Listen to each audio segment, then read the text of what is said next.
Greetings and salutations, everyone. I hope everyone is doing well today. Today I have an upload that is nostalgic of 2020 to 2022. During those 2 years, we experienced as a nation, actually as the world, a devastating time. In America and other countries, there was lockdowns, mandated lockdowns. Throughout those lockdowns, humanity saw when we are not out and about, the animals in nature will reclaim.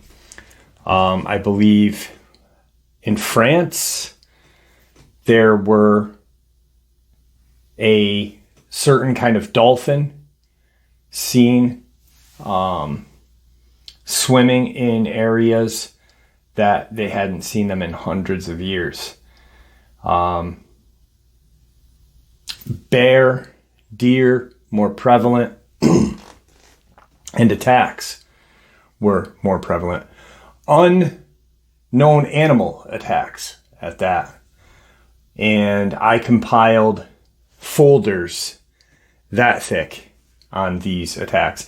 And not just where someone saw a pack of dogs attack someone in Alabama or Houston, Texas. No, these were attacks that had no answers. The media, the government were just lying. Well, today's upload, we are going to take a walk in present day, but it brings us to 2022 or 2020, excuse me. But before we do that, a couple links. As many of you know, I rely on Patreon, PayPal, channel membership, and the merch to help the channel to continue to grow and go. Links to Patreon, PayPal, and channel membership is in the description below. Merch displayed directly under the video. Also, Dogman Frightening Encounters, Volume 1 through 3, the audiobook versions. They were written and researched by Tom Lyons, narrated and produced by me, Jeff Nadolny. Those audiobooks are available on Audible, Amazon, and iTunes, links to which are also in the description as well. And finally, last but definitely not least, if you'd really like to help support the channel to continue to grow and go, simply subscribe. It doesn't cost a cent. Click the like button, takes half a second. If you don't want to miss out on any of the informative uploads I put out daily, click the bell icon, and folks, please leave a comment. Why? Well, because all of these things really do help the channel to continue to grow and go. And yes, folks, they definitely do matter. Now, everyone, I have taken far too much of your time. Let's jump in to today's upload, shall we? All right, guys, so many of you know that I record the first upload of the day that you guys see the night before, usually around now, midnight. Tuesday was the worst day I've had in a long time. I am absolutely exhausted, but I am pumped with energy because of this information. I gotta share something funny with you guys. So I woke up early this morning and I go to bed at like 4. I normally get up at like 10. Couple hours of sleep. I got up at 8. So I got 4 hours of sleep, if that. And drove to my doctor's, my specialist. I knew I had to give blood, and then I was going to do my testosterone shot. And it ended up being 13 vials of blood first thing in the morning. I had 2 sips of coffee, and I'm like, wait, what? 13 vials. So then my testosterone shot, and that didn't go off too great. The plunger snapped because they gave me crappy syringes. So there was just blood everywhere today. Then I go and, because I have a Subaru Forester, I have a Wilderness, I wanted to check out the new 2025s just to see the new, how they look, this and that. I'm looking at one and I'm exhausted and I shut my finger in the door. Not the tip of my finger, but my finger up to my knuckle. And that space is like that. I have no idea how my finger fit in there. I had to actually open the door handle. The finance manager is like, Jeff, are you okay? And I'm just like, oh. So horrible day. But this information has got me pumped because this is what I live for, is these kind of research. This kind of research just gets me going. Also, today I am taking the kayak out for its maiden voyage. I don't have a camera holder yet, so I'm not going to be doing a video off of it today, but I'm just taking it out to see how it goes. So anyway,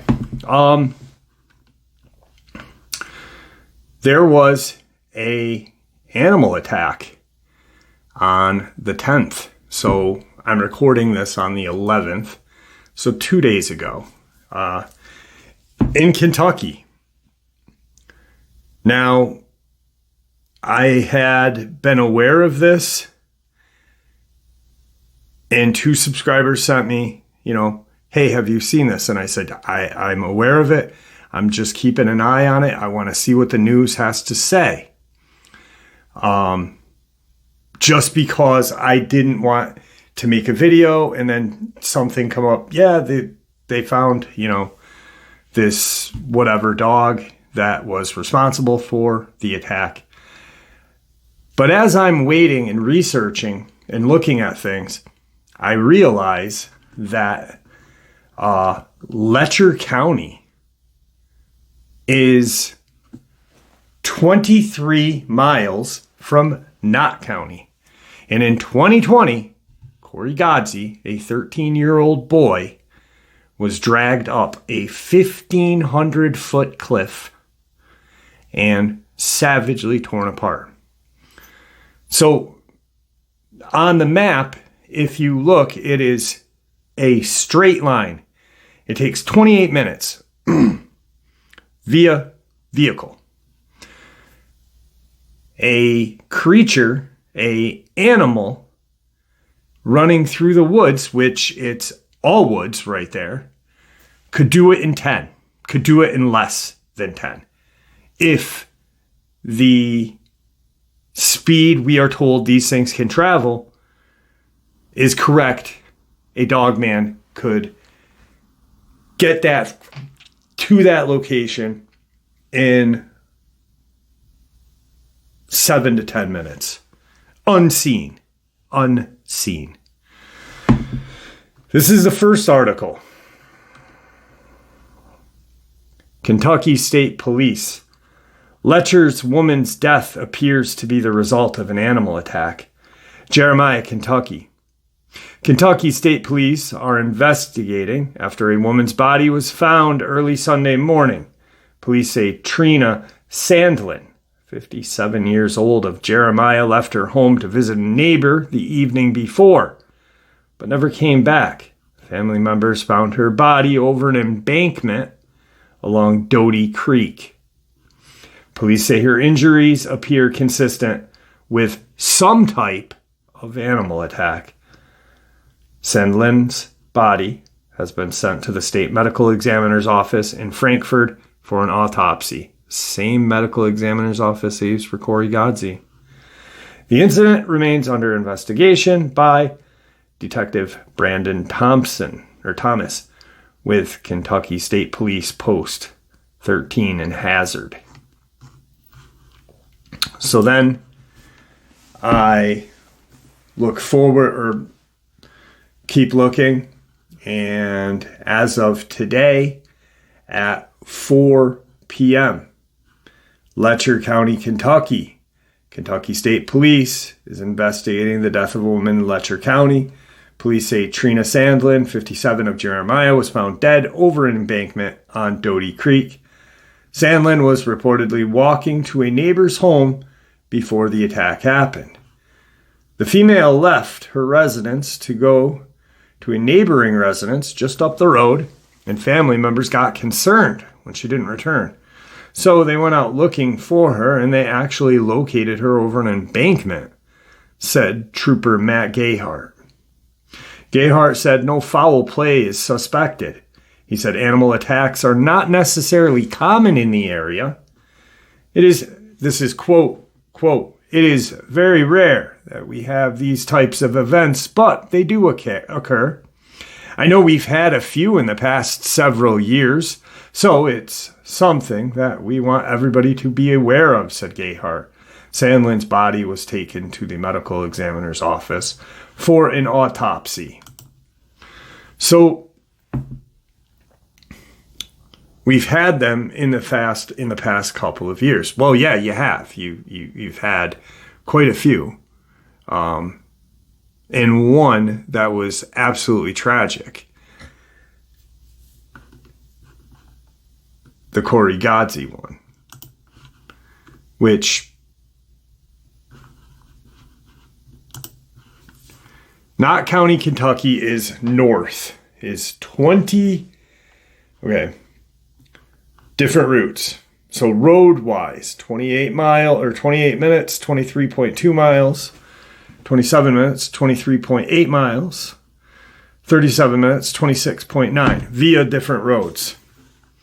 It is on a straight line how an animal would run it, because we are talking mountains, woods, where these creatures love to live. I'm literally saying 7 to 10 minutes if they run as quick as we've been told, which I do believe they are capable of. Really quick, for those of you who do not remember Corey's case, and I actually covered it the day it happened. It was just an absolute tragic case.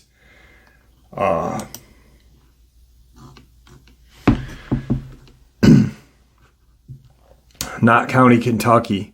Kentucky State Police are trying to determine if an animal killed 13-year-old boy. 13-year-old Corey Godsey was found dead on a mountainside behind a residence in Montgomery Creek Road area on Tuesday in Knott County. Autopsy reports from state medical examiners confirm the juvenile died from injuries consistent with an animal attack. It is still unclear what type of animal may have been involved. That area is mountainous and, according to residents, surrounded by strip mines. Shane Everidge has lived in a house on the road for more than 30 years. In that time, he said sometimes his family would notice some of their chickens going missing, but never more than a few. I mean, we've heard coyotes being around, wild hogs, and etc., but nothing like this. Everidge said he's shocked to think there may be an animal roaming near his home that could attack someone like this. As far as being scared, we've lived here all our lives, said Everidge. I think it makes you look over your shoulder a little bit more. Is there something here that went ballistic? Everidge said he really feels for the family. I can't imagine what they're going through, and I'm sorry for whatever happened, and I hope they do find some answers. I actually had a friend of Corey's mom on the channel. I did an interview with him. Really, really nice guy. But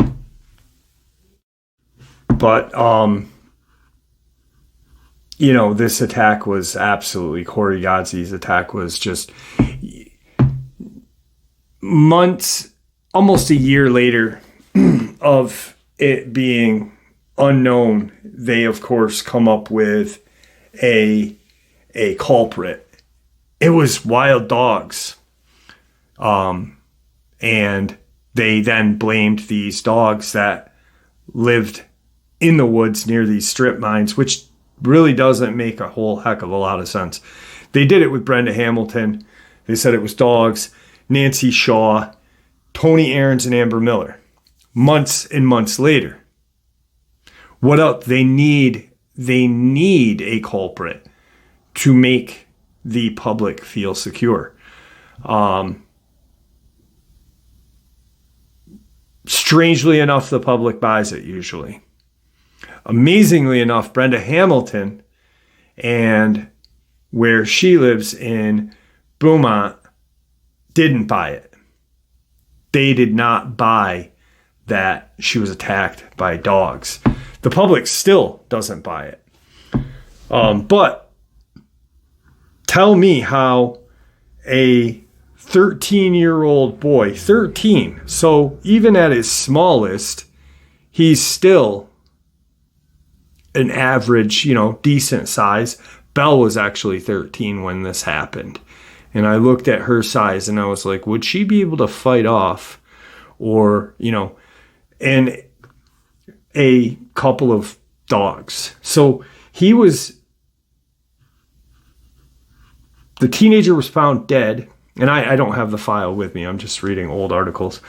The teenager was found dead on February 18th, 2020 in a suspected animal attack. His body had been dragged 1,500 feet up a hillside behind the residence with the assistance of fish and wildlife officers.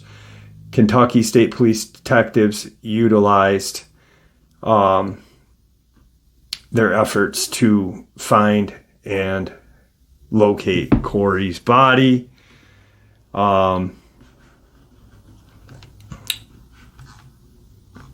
Per the gentleman that came on the show, he said that Department of Homeland Security was on the scene, which makes a lot of sense going back to this book, because Department of Homeland Security is who honestly controls these creatures. If you think about it, they are the ones who Axelrod and his companions had to deal with after his family had run-ins with dogmen, shadow men, and etc. paranormal. But this case is still ongoing. Let me see. We'll do one more article. There's not a whole heck of a lot that differs. And that's one of the things that I noticed when there is a possible cover-up coming up. The articles will stay similar. There will be no variations. They will be very vague, and there will be one or two that pop off and do share some information. On Sunday, June 9th, 2024, at approximately 12:58 a.m., Kentucky State Police, Post 13 Hazard, received a 911 call in reference to a female being located deceased at Doty Creek in Jeremiah community of Letcher County. Troopers along with detectives responded to the scene. The deceased female was identified as Trina Sandlin, 57, of Jeremiah. Preliminary investigation indicates that Sandlin had left her residence earlier in the evening to go to a neighbor's residence but never returned. Family members located Sandlin near her home over an embankment and suffered injuries consistent with an animal attack. There's not a lot more in regards to the attack, though.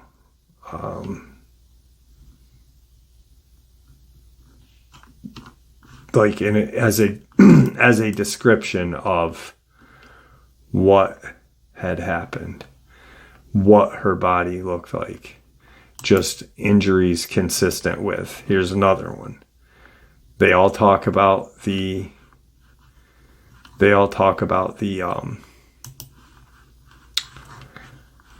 body being found on an embankment and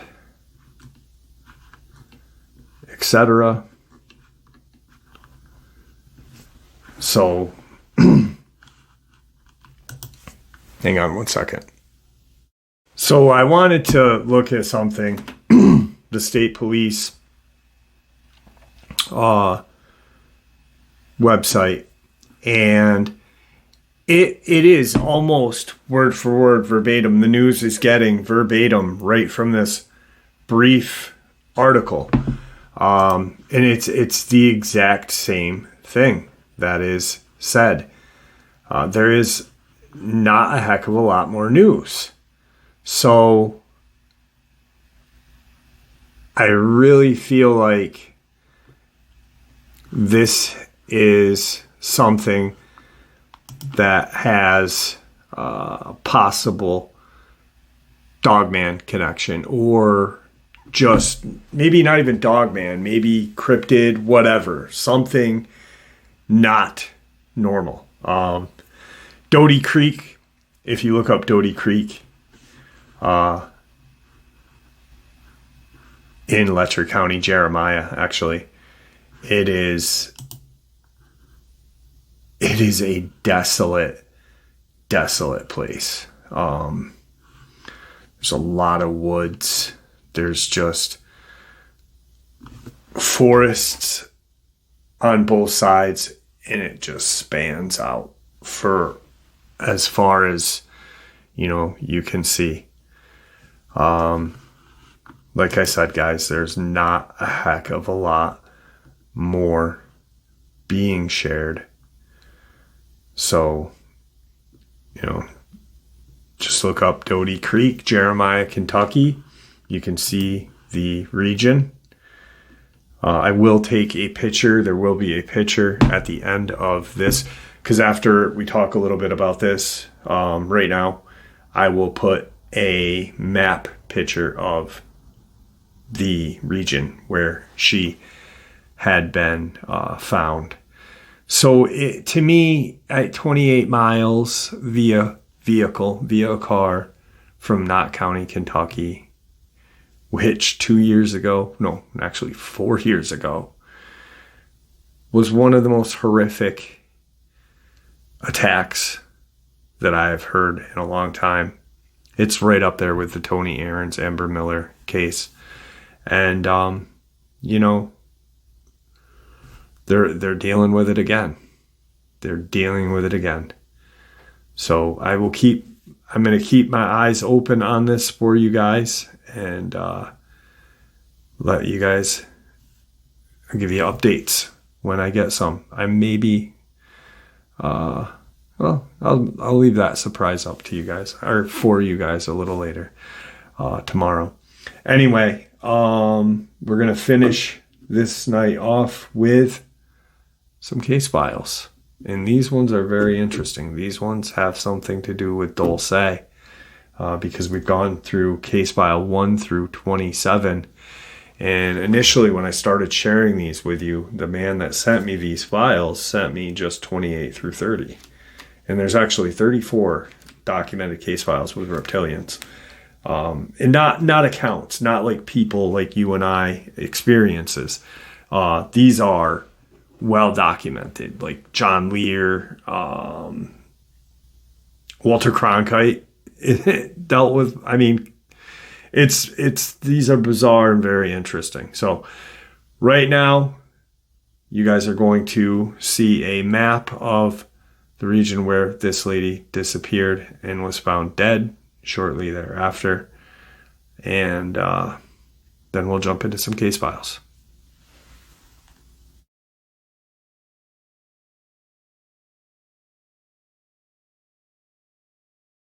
So as you can see from that map, a very isolated rural area, mountains and forest all around.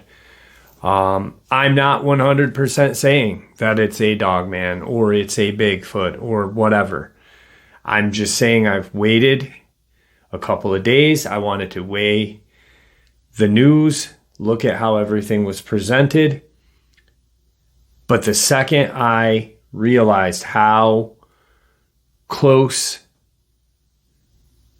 Jeremiah or Letcher County was from Knott County, Kentucky, we're talking, a ride to the grocery store, 28 minutes, whatever, not very long. But for these creatures to travel in a straight wooded line, how they are able to travel and not be seen way faster than 28 minutes. A lot shorter than 23 miles, too, because the roads have to zig and zag. So I'm going to keep looking at this, and I'm going to do a couple of things that I used to do back in 2020, 2021, 2022, and we'll see how things work out. Right now, I've got some case files that I want to share with you. So we shared 1 through 27 already. We're going to go through 28 through 30. Case file 28 from Jim T. A post as it appeared on an emailing discussion list, which will remain confidential. Suggested title, The Hammer of Time. Intro. The following is a very unusual post, as if the subject of reptilians is not unusual enough. This post details with apparent temporal manipulation, such as that being experimented with by the Montauk projects, which the draconian forces based below the Giza Plateau reportedly have a strong investment in. Some have suggested that with all of the temporal casualty violations taking place in our time or world line, linear reality as we know it will eventually begin to dissolve into a multi-linear reality, somewhat in between a reality escape and a dream escape, or rather, the very foundations of the linear third dimension, as we perceive it, will begin to fluctuate. So genetic, psychological, fraternal, political, and economic manipulation is apparently not the only form of invention that the Dracos have been involved with. It is said that the Earth's unique electromagnetic grid allows for the possibility of strange temporal manipulations and even alternate time branches.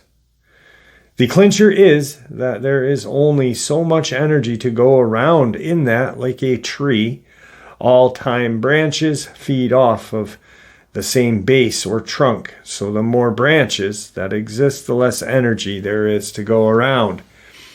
Apparently, the Montauk Project and its draconian overseers had generated several alternate history lines, some having failed to acquire full material manifestation, in essence liquefying into the fourth dimension ectoplasmic realities, whereas others possess the necessary collective psychic and psionic energy focus to convert subatomic energy waves into matter particles. There are claims that this area of the galaxy surrounding the planet Earth is much older than surrounding sectors due to the various alternate timeline replays, and that even this world line is not the original, i.e. that much temporal manipulation has occurred. For instance, naval Philadelphian Montauk agents going back in time from an original world line in order to stop Germany from winning the Second World War, and renegade Pleiadians, etc., who were actually descended from German Nordic space colonies in the original world line, coming back to help Hitler in this world line defeat the Normandy invasion, which they failed to do. However, they did succeed in helping the Germans infiltrate America and take over the Montauk projects by taking over the NSA/CIA. According to some Montauk researchers, JFK lived to a good old age in the earlier timeline, and once he discovered the Nazi infiltration of the Montauk project and the involvement of the draconian reptilians, Regalian Greys, Syrian B, and Alburn Aryan, he came down hard on the project, but not before several Tully Society agents were able to escape back in time and assassinate Kennedy.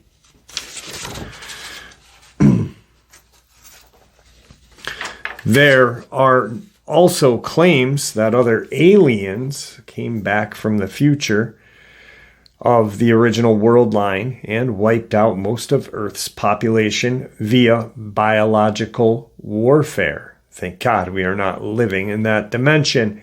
However, these aliens, genetic hybrids from the original world line future, are reportedly very involved in this world line.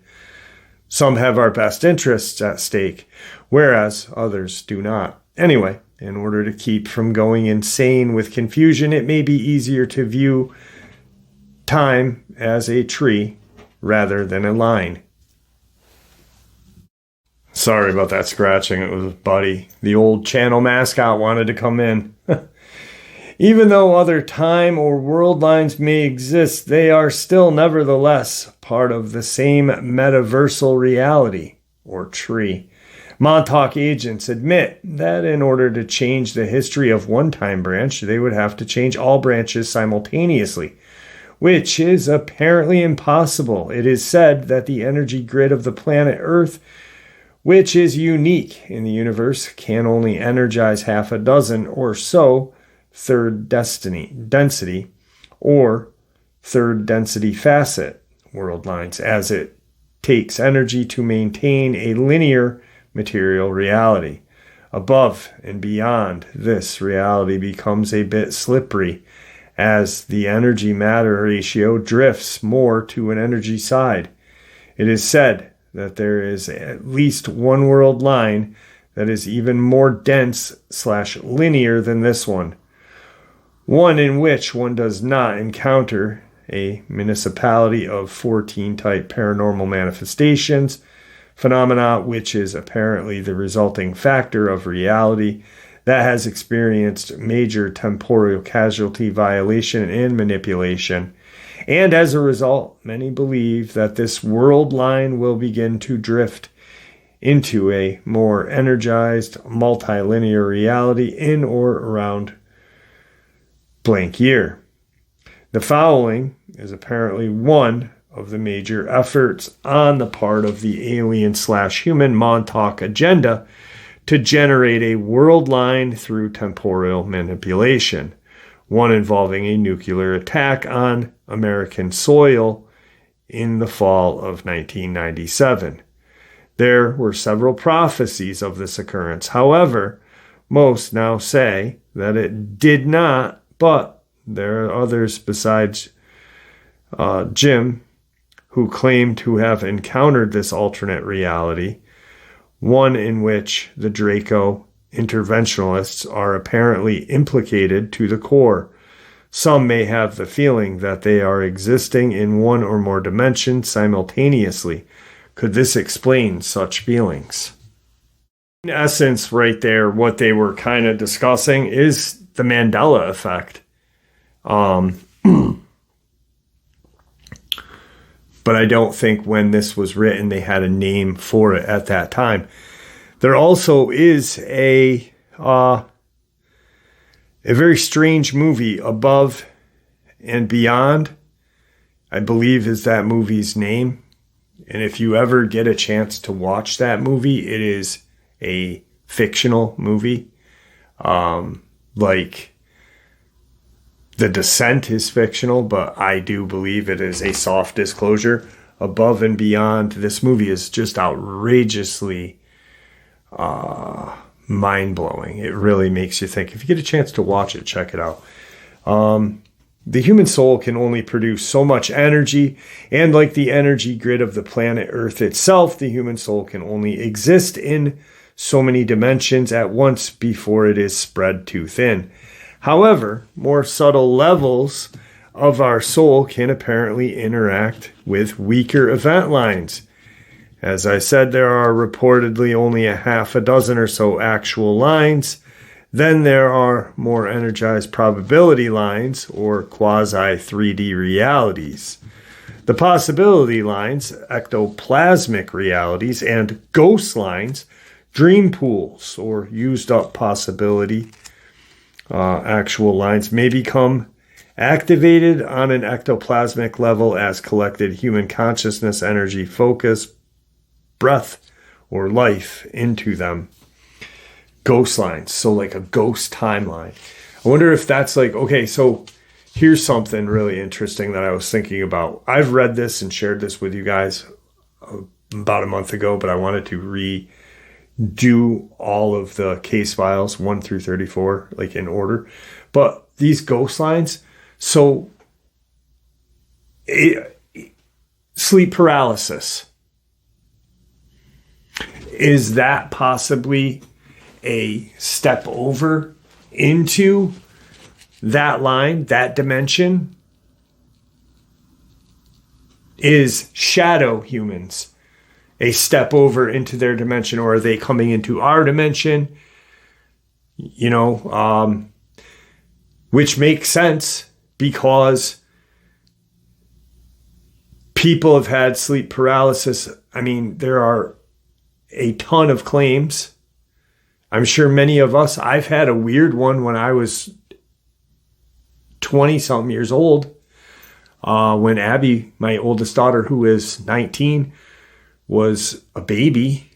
So, you know, Jonathan Axelrod's family, they'd actually visually saw Dogman. Two sons, his wife. He never did, but they did. Prior to 2001, prior to people talking about it like we talk about it now. But then his wife started seeing shadow men and hearing footsteps on their wooden stairwell. Never saw anything. So is that a ghost line? Is that a ghost dimension where this shit crosses over to us? Because of the lack of linear solidity, the more energized lines may seem like dreamscapes without any major linear consistency. They may have seemed so simple because it is exactly what they are. Astral dream pools where dreamers interact with on a more collective unconscious level via psionic long waves as they are descended into deeper levels of consciousness during sleep. But enough of the postulating. As I stated, several claimed to have had interactions with following parallel reality. The question would be, did time agents go back into the past, create or to prevent this nuclear attack in the fall of 97? We all know there wasn't a nuclear attack in 97 on this plane, on this dimension. If you are one of those who desires to have part of the universe that you can put into a box and fully comprehend, then such discussions of a multifaceted holographic reality may not be for you. I do not believe in an infinite actuality line as depicted in the Slider series on the Sci-Fi Channel.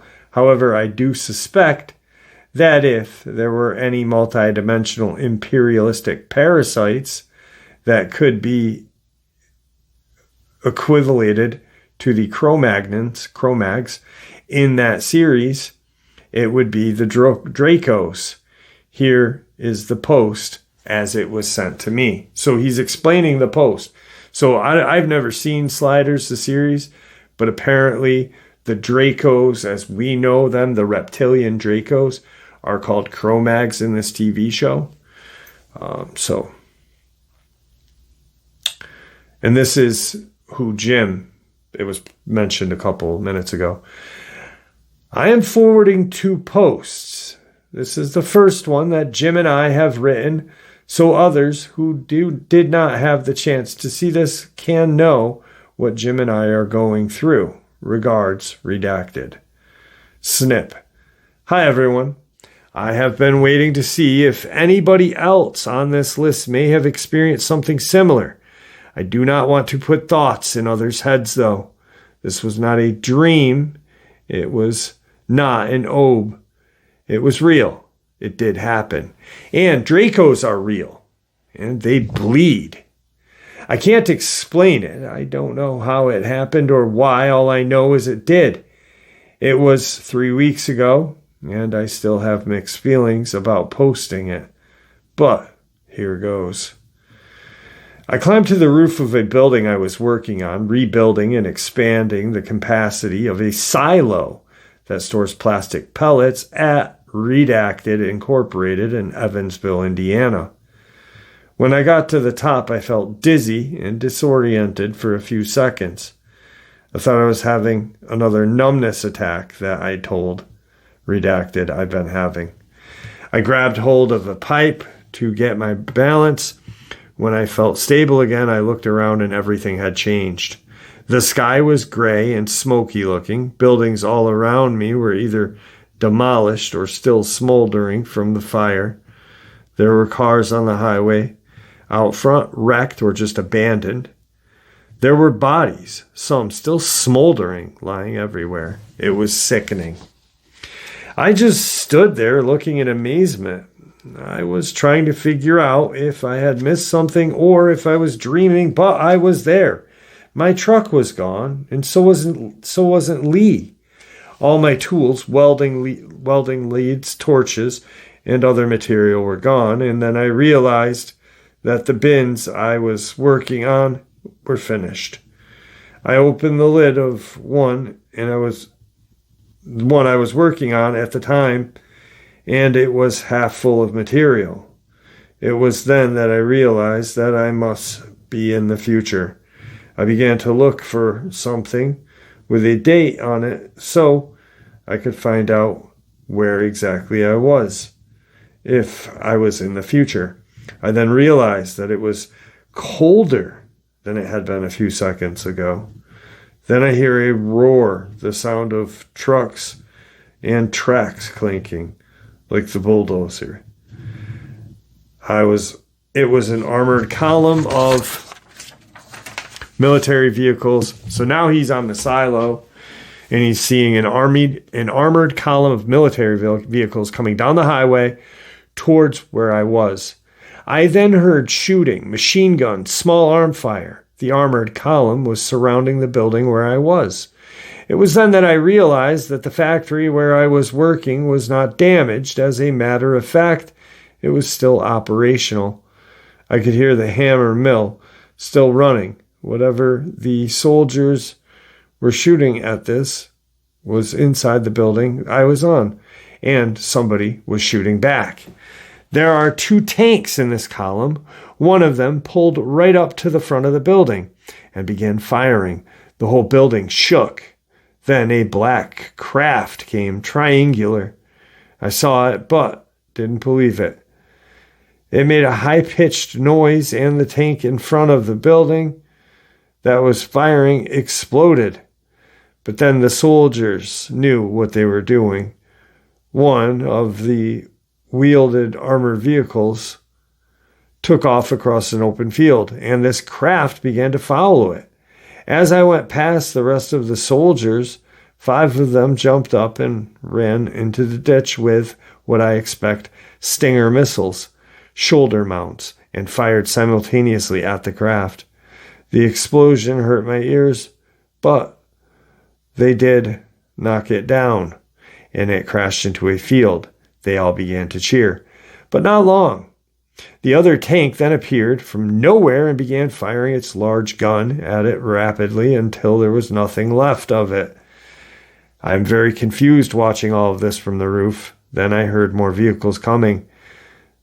They were soldiers too. I first thought it was reinforcements, but they began to fight with each other. Now I'm totally confused, and there is still someone shooting from inside the building I was on.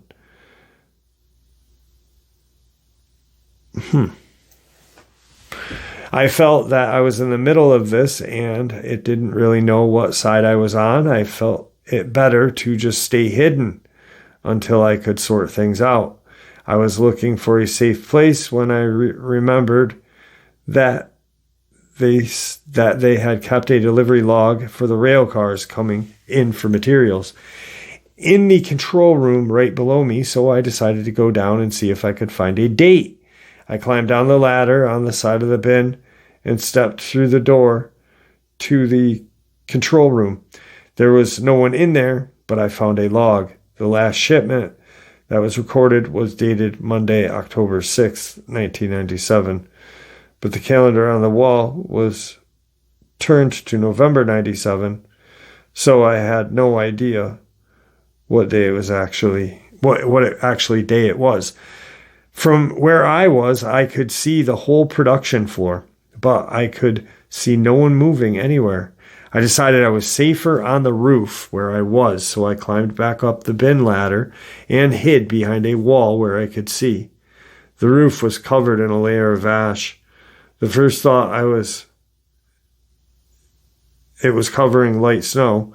It was cold enough. I assumed that the ash was from the burning buildings. As I was looking at the ash, I could see my footprints where I had walked, and then I felt the hair on the back of my neck stand up as I realized there were other footprints over mine. Realizing I was not alone on the roof, but these footsteps were different. They were very long and narrow. I followed them with my eyes to see where they went. I did not have to look far. There he was. I think it was a he, standing 10 feet from me, but he did not see me. It was a Draco, like the ones I saw at Epcot. No, Jim saw such creature in an astral type experience, although this experience he claims was not an astral. I could feel the adrenaline running through my body. My first thought was to hide, but there was nowhere to hide and nowhere to run.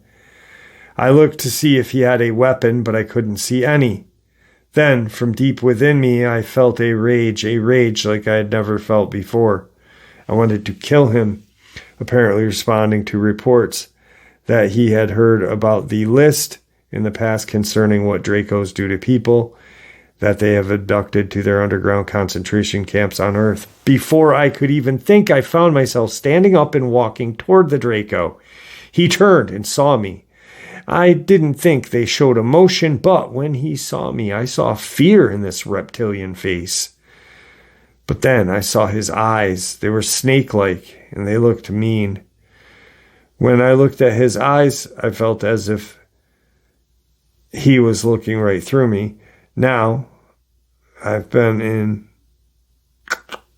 a number of barroom brawls and could always tell when someone was going to try and sucker punch me by them eyes. It didn't work with the Dracos. The sucker nailed me, and I didn't even see it coming. I'm not even sure if he even hit me physically. It felt more like a shock wave.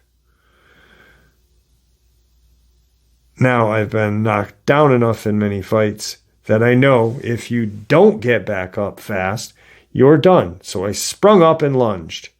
I caught him off balance. I don't think he expected that. I went for his throat.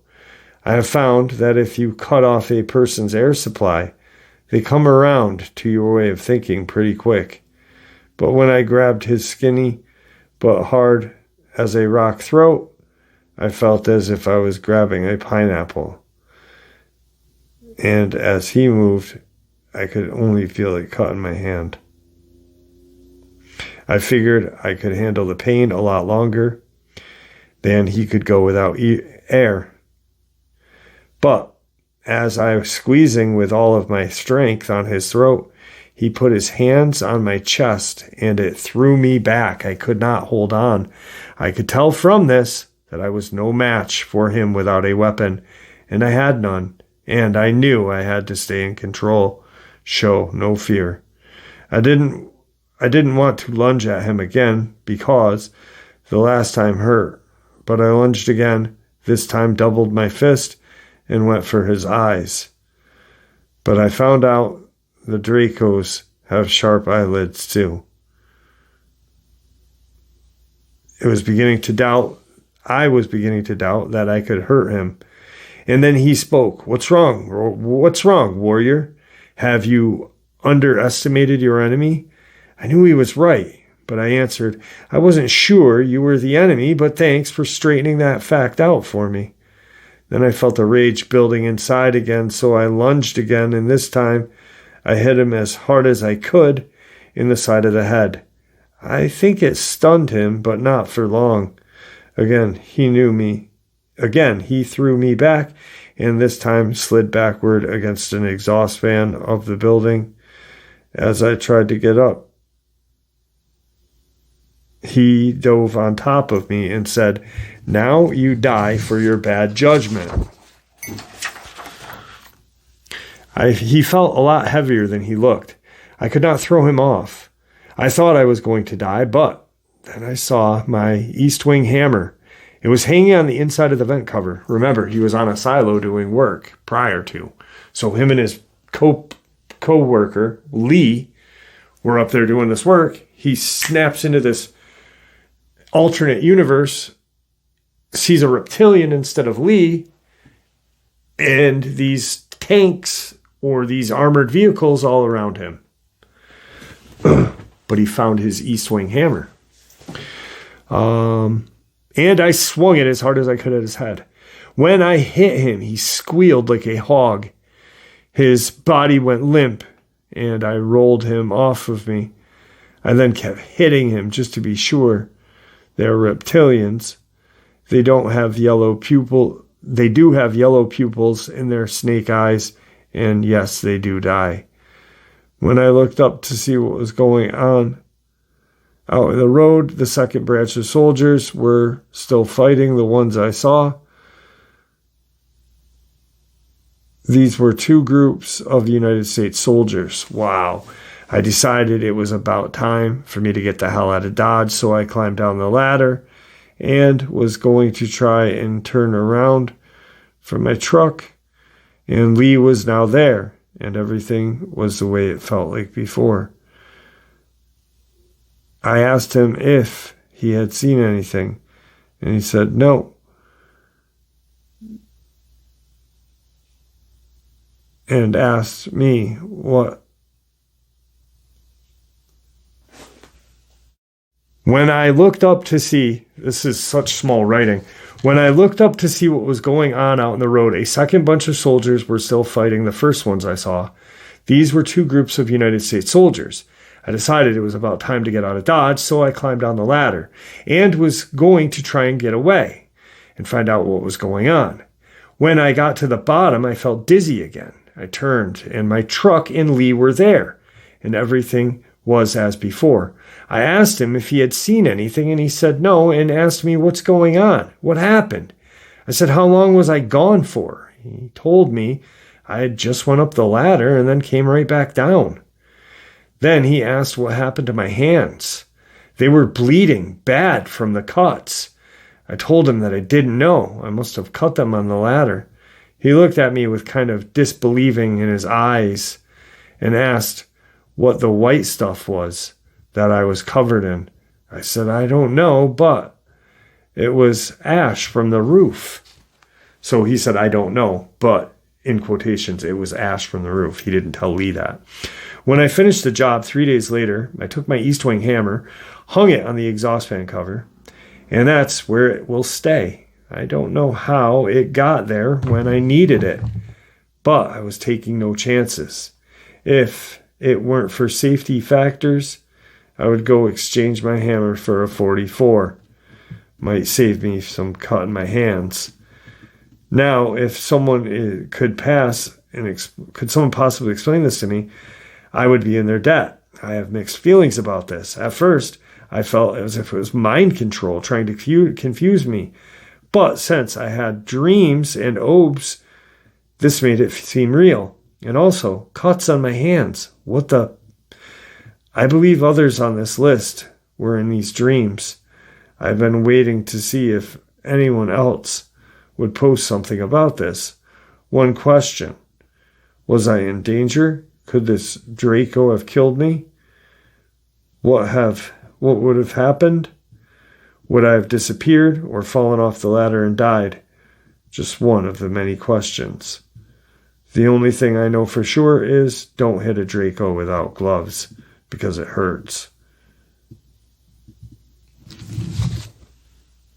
So I tried to enlarge this writing, or not writing, but typing, and it won't enlarge. I don't know. It was emailed to me. These were emailed to me, but they're so much smaller than a regular print. To me, what are these two armies? He's got one that's, he doesn't say one army's Draco. He just says two tanks, and then they fight. One's US. Who's the other one? Why was the Draco a lone Draco on the roof? You know? And the East Wing hammer is a significant part of that, because that was the only tool that existed when this time slip occurred. It's fucking crazy.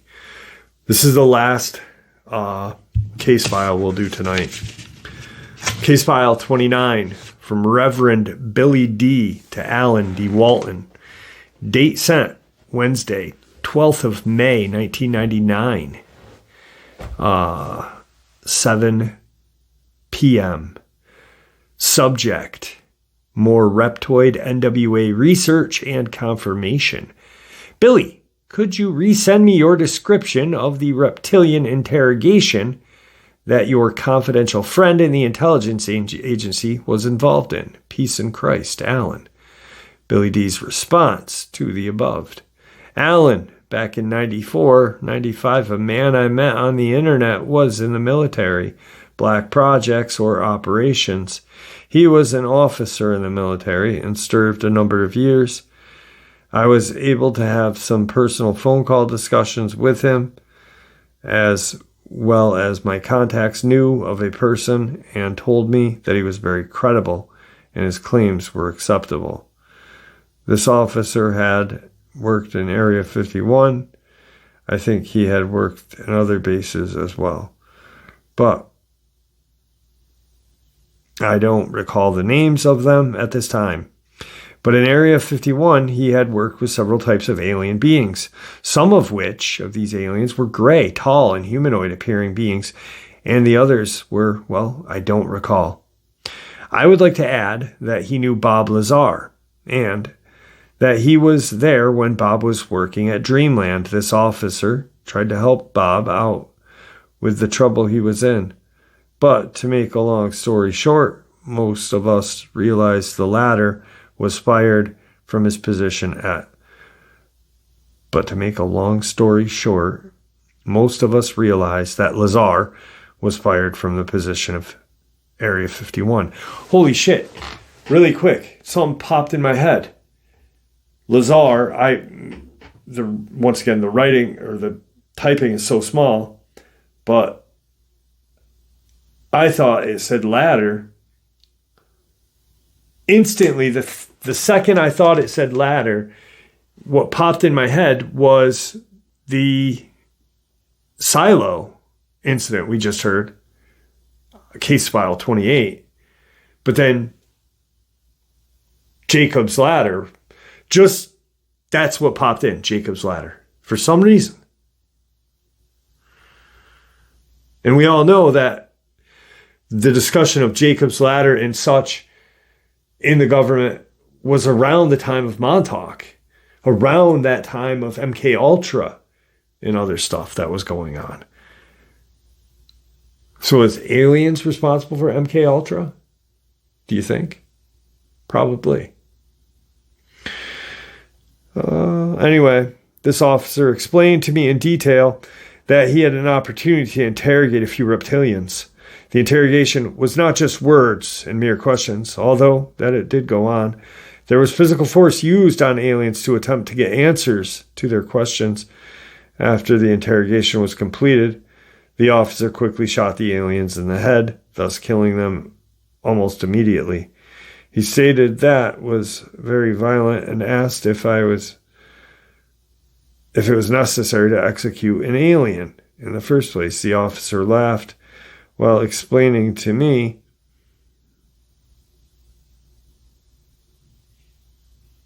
of his delight in executing a reptilian. He then further explained that the reptilians hate humankind with a passion. They only want to see humankind dead.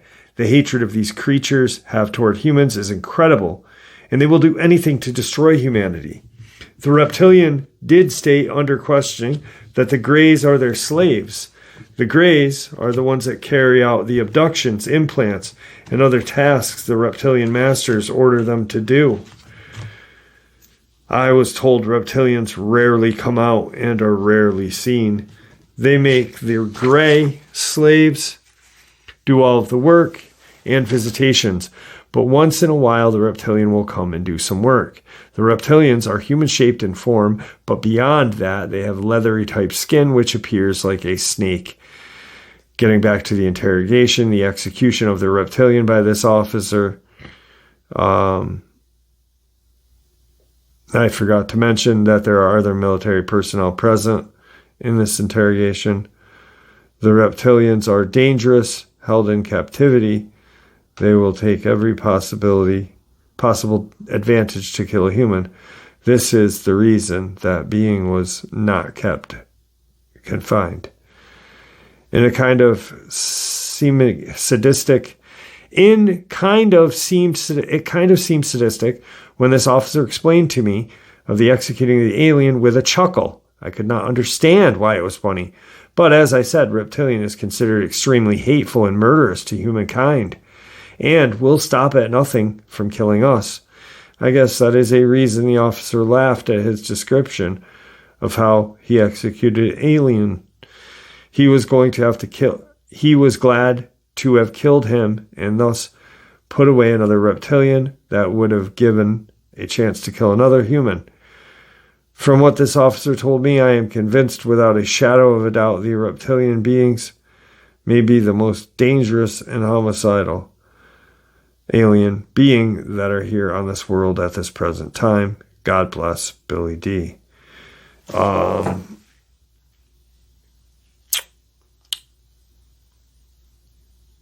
May 15th, 99, from Alan DeWalton. Hey, Billy, thank you very much for sharing that info. I seem to recall you had mentioned that the interrogators learned that the reptilians are residents underneath the surface of the earth, and they intend to invade our surface world sometime in the future, and that one of the reasons your contact killed the reptilian was because it bragged about what they would do to us and our children when the invasion occurred. Did I misread your earlier version of the interrogation story? If so, I must have heard the surface invasion thing from somewhere else. So then the response is, Brother Alan, yes, I did mention in my other recall of the reptoids about them living underground in their deep desire to end humankind. Go ahead and use the information I gave you. That is fine with me. God bless you, Brother Billy D. Go back. Go back? Go back where? What does go back mean? And who is Reverend Billy D? Just a strange case file. And this is from an excerpt on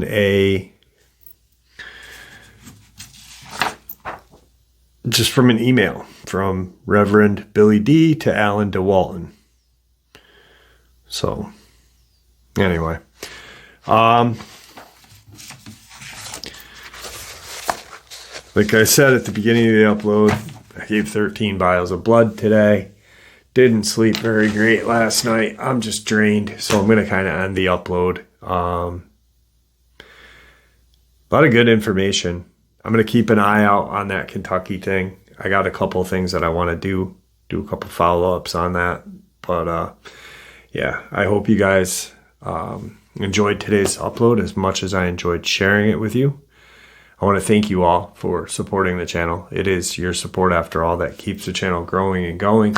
And honestly, what gives people a chance to share their experiences and theories, judgment-free.